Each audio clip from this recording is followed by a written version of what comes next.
சங்கதி 24 செய்திகளோடு இணைந்திருக்கிறீர்கள். விரிவான செய்திகளுக்கு செல்ல முன்னதாக முதலில் இன்றைய நாளுக்கான தலைப்புச் செய்திகள். இபிடிபியின் கொலை பட்டியலை அம்பலப்படுத்திய இளைஞன்.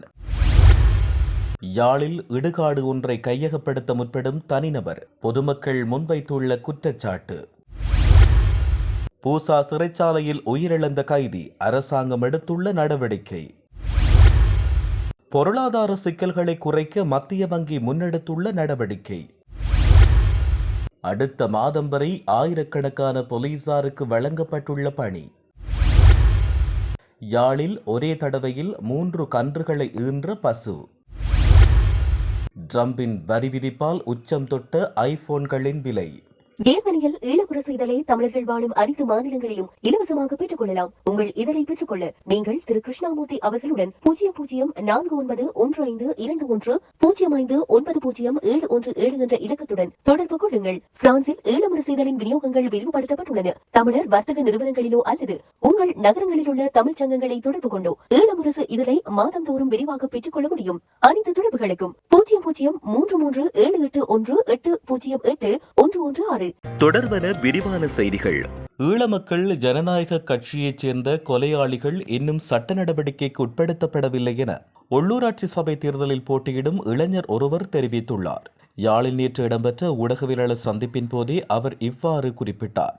ஈழமக்கள் ஜனநாயக கட்சியைச் சேர்ந்த மதனராஜ், நெப்போலியன், சேதுபதி மற்றும் கருணாகரமூர்த்தி ஆகிய 4 பேரும் நீதிமன்றத்திற்கு சமூகம் அளித்தனர்.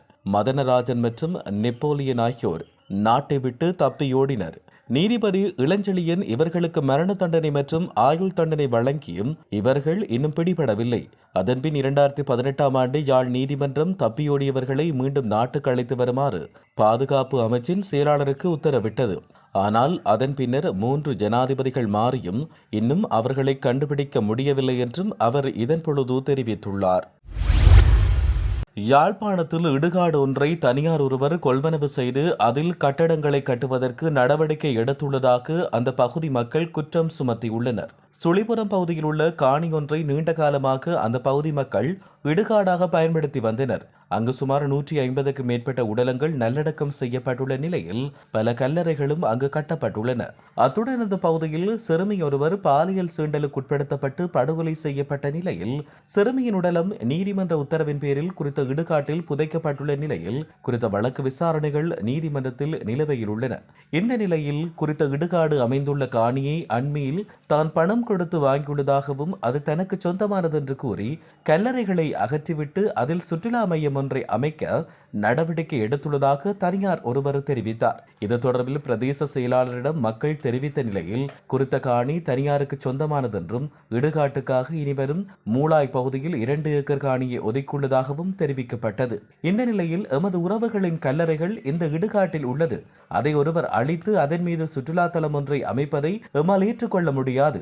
எனவே எமது இடுகாட்டையும் எம் உறவுகளின் கல்லறைகளையும் பாதுகாத்து தாருங்கள் என அந்த பகுதி மக்கள் கோரிக்கை விடுத்துள்ளனர்.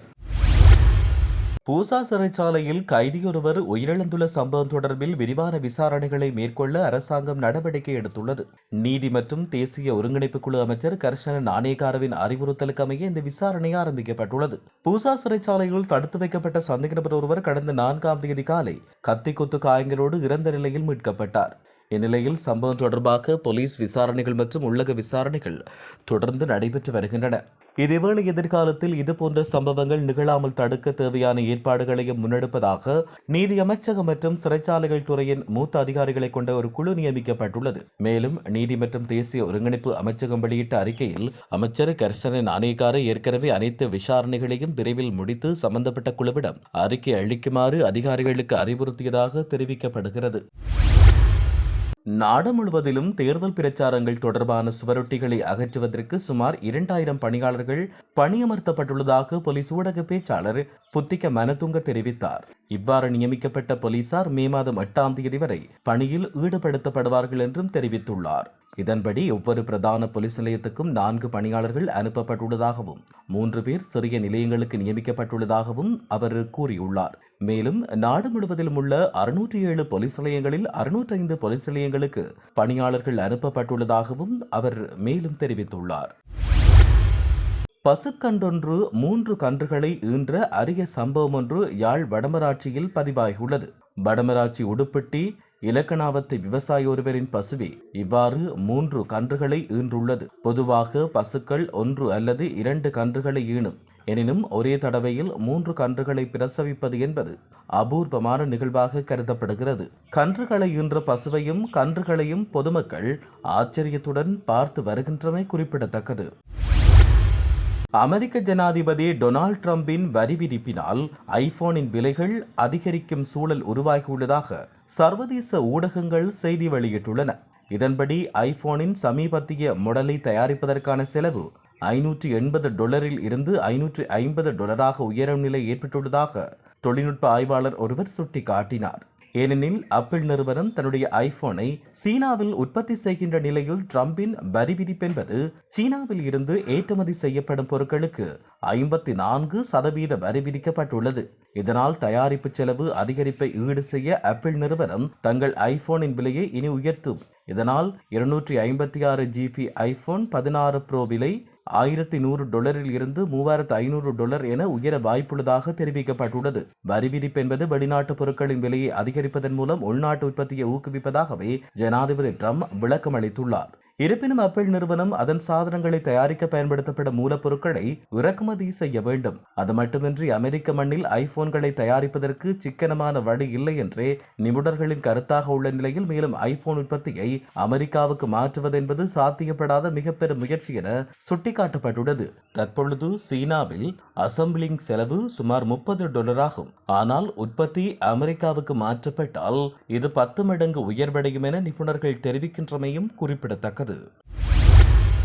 2025 ஆண்டின் முதல் காலாண்டில் மத்திய வங்கி $484 மில்லியன் வாங்கியுள்ளதாக தகவல்கள் தெரிவிக்கின்றன. தற்போதைய சர்வதேச நாணய நிதி ஒப்பந்தத்தின் கீழ் இலங்கை $900 மில்லியன் இருப்புகளை உருவாக்கவும் கடன் மற்றும் வட்டியை திருப்பிச் செலுத்தவும் மாதத்துக்கு சுமார் $200 மில்லியன் சேகரிக்க வேண்டும். அதற்கமைய மத்திய வங்கி வாங்கும் எந்த டொலர்களும் புதிய பணம் உருவாக்கப்படுவதற்கு வழிவகுக்கும் என்பதால் மத்திய வங்கி இருப்புகளை சேகரிக்க வேண்டும் என்றால் அது பணபாட்ட கொள்கைக்கு இயக்க வேண்டும். புதிய பணம் திரட்டப்படுவதால் அந்த பணம் குறுகிய கால விகிதங்களில் வீழ்ச்சிக்கு வழிவகுக்கும். மேலும் வங்கிகளால் கடனுக்காய் பயன்படுத்தப்படும். இது பின்னர் அந்நிய செலாவணி சந்தைகளை தாக்கும். நாணயம் பாதுகாக்கப்படாவிட்டால் இருப்பு இழப்புகள் மற்றும் தேய்மானத்துக்கு வழிவகுக்கும்.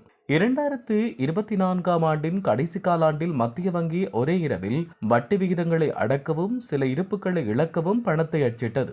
ஆனால் அதன் பின்னர் ஒரே இரவில் வட்டி விகிதம் 8% மாறியது. இது சிக்னல் செய்யப்பட்ட ஒற்றை கொள்கை விகிதமாகும். இருப்பினும் இப்போது அது அடிப்படை விகிதத்தை விட அதிகமாக இருக்கிறது.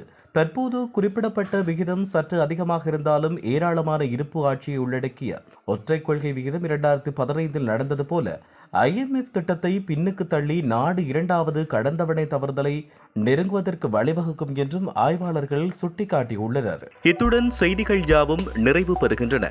மேலதிக செய்திகளுக்காக சங்கதி 24.com உடன் இணைந்திருங்கள். வணக்கம்.